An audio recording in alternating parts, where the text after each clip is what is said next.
दुष्ट स्वभाव वाला आदमी था, तो जंगल में गड़ासा लेके खड़ा होता। वहां से चाहे वो महात्मा निकले चाहे वो गृहस्थ निकले, पहली बात उसका दंड कमंडल रुपया पैसा छीन लेना और दूसरी बात उसको जिंदा न छोड़ना। तो मौज, ऐसा हिंसक क्रूर स्वभाव का था, छीन लेना और मार देना।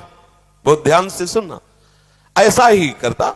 अब एक महात्मा जो बड़े भजनानंदी तपस्वी त्यागी थे, तो ऐसे संतों के दर्शन मात्र से पाप नष्ट होते हैं। संत दृश्य जिम पातक टरई, बड़े भाग पाइप सत्संगा, विनय प्रयास होई भव भंगा। ऐसे महापुरुष का सानिध्य जो ही मिला तो उसने उठाया गड़ासा। तो उनका क्यों भाई, क्यों मारोगे? बोले हमारा व्यसन है, मारना हमारा स्वभाव है, हमारी आदत, हमें नशा है, हम सामान छीन लेते हैं, मारते हैं। बोले ऐसी दुर्गति होगी तेरी कि तुझे पता नहीं। वो तपबल संपन्न थे, वो जो बोल रहे थे वो ऐसा लग रहा था कि उसके दिमाग पे लग रहा है। थोड़ी ही देर में संभाषण मात्र, एक तो दर्शन दूसरा संभाषण, तत्काल उसके हृदय में कंपायमान, हृदय में भय पैदा हुआ, चरणों में गिर गया। महाराज मैं तो बहुत पाप की, ये देखो संत दर्शन का फल, कोई उपाय बताओ। महाराज सब छोड़ दूंगा यदि मुझे शिष्य बना लो। तो उनका तुम्हें ऐसे शिष्य नहीं बनाएंगे, पहले तुम भारत के तीर्थों का अवगाहन करो, जब तुम पवित्र हो जाओगे तब तुम्हें शिष्य बनाएंगे। तुमने बहुत सी हत्याएं की है, बनाएंगे शिष्य, लेकिन पहले भारत के तीर्थों में भ्रमण करो। तो महाराज हम कैसे जानेंगे कि हम पवित्र हो गए, निष्पाप हो गए? तो उन्होंने एक सूखी लकड़ी दी और कहा जब ये हरी हो जाए, इसमें अंकुरण हो जाए, तो वहीं से लौट आना, जानना तुम निष्पाप हो गए। चल पड़ा। और महापुरुष की प्रेरणा, ये होता है संत का प्रभाव। और वो लकड़ी ली सूखी और चल पड़ा। 10 किलोमीटर चला होगा तो एक जंगल में एक बहुत बड़ा बट वृक्ष था, बरगद का, बहुत बड़े बड़े पेड़, बरगद के बहुत बड़ी, उसकी जड़ से आके शाखाओं से नवीन वृक्ष की रचना, बहुत बड़ा वृक्ष था। उसी के नीचे सोचा रात्रि काट लेते, फिर हम तीर्थ यात्रा में जाएंगे।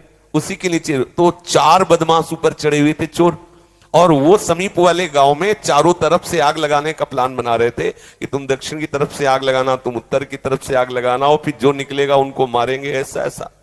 उसने सोचा है इतने पाप किए, हम तीर्थ यात्रा तो जा ही रहे, इन 4 को और मार देते हैं, क्योंकि ये 4 मरेंगे तो पूरा गांव बच जाएगा। अब तीर्थ ही जा रहे तो जब 50-100 वो मारे तो 2-4 इनमें क्या जाता है। उन्होंने आवाज लगाई, ये सुनो तुम्हारा प्लान ठीक नहीं है। तो देखा कि कोई हमारे प्लान को सुन लिया।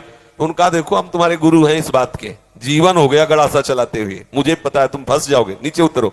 अब एक साथ थोड़ी उतरेंगे, एक एक उतरो। बड़ा वृक्ष था तो जड़ की आड़ में उसको पता था, मारने का अभ्यास था, बिना अस्त्र शस्त्र के हाथ ही से मार दिया, 4 को मार दिया। मारा, सोचा अभी यहां तो हमने हत्या कर दी, यहां नहीं रुकेंगे, आगे जो ही लकड़ी उठाया तो हरी हो गई। गुरु जी लोग कहा था लकड़ी हरी हो जाए तो वापस आ जाना तीर्थ यात्रा। अभी तो कोई गंगा नहाया नहीं, जमुना नहीं नहाया, तीर्थ यात्रा नहीं की, और लकड़ी हरी हो गई, पर गुरु ने कहा था हरी हो जाए तो वापस आ जाना। वापस चला गया। जो ही पहुंचा तो गुरु जी दंडवत। बोले तीर्थ यात्रा के लिए भेजा था, वापस कैसे आ? बोले आपने कहा था जहां आपकी लकड़ी हरी हो जाए वहीं जान लेना, पवित्र हो गए। तो गुरु जी लकड़ी तो हरी हो गई। तो बोले किस तीर्थ में लाया? बोले ना आया नहीं, 4 को और मार दिया। बोले 4 को मार दिया तो और पाप बढ़ना चाहिए, कैसे क्या? तब उन्होंने बताया पूरे गांव की रक्षा करने के भाव से मैंने तो बोले देखो बेटा, अभी तक अपने स्वार्थ के लिए मारते थे, उद्देश्य था आपको अपने स्वार्थ का, तो वो पाप हुआ। लेकिन पूरे नगर के गाय बैल जीव जंतु स्त्री पुरुष बच्चे सबकी रक्षा का उद्देश्य रख के 4 को मार दिया, तो वो महापुण्य हो गया। अब समझे, क्रिया वही है, उद्देश्य बदल गया तो फल बदल गया उसका। आप गृहस्थ में जो क्रियाएं कर रहे हैं वही क्रियाएं प्रभु के लिए करने लगे, उद्देश्य बना ले प्रभु की प्रसन्नता, बात बन गई।